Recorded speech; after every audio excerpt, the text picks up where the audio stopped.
追累不住我，每对情感也有屋不大起，cả đông như mẹ ya phân vui cơ lạc chu Tây Văn thơ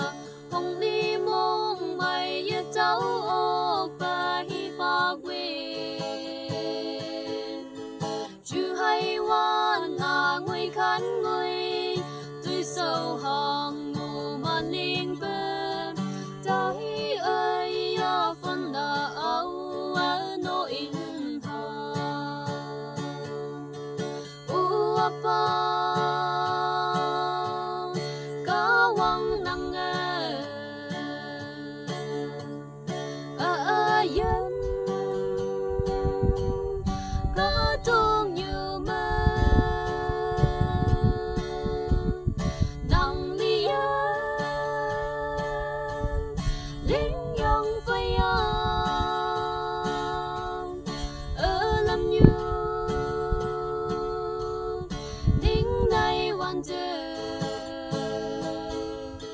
lâm như ở mấy hậu phong lâm như ở mấy hậu trong phong nắng mệt chi xì quá trong lòng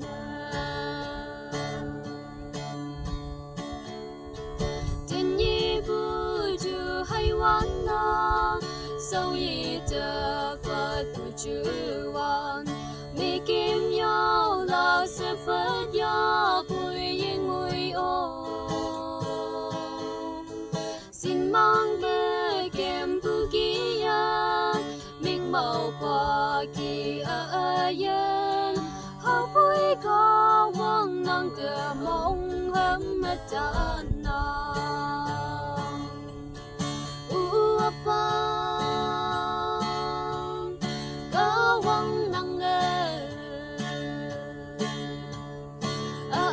dân có tuông như mơ nàng li lính dòng phai ở lâm như lính này hoàn lâm như ở mấy hậu phong lâm như trong phố nắng mệt chi xì quá trong lòng xin mang có tông như mơ tốt bu sang bu mà hao năng ya quên li bu nấu cỡ na bu mà hao năng hợp bùi ơi chính nè cao hoàng nàng hay ở ta ba nàng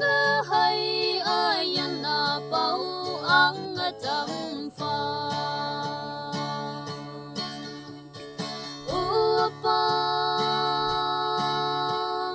cao hoàng nàng yên có tuông như mơ nắng lian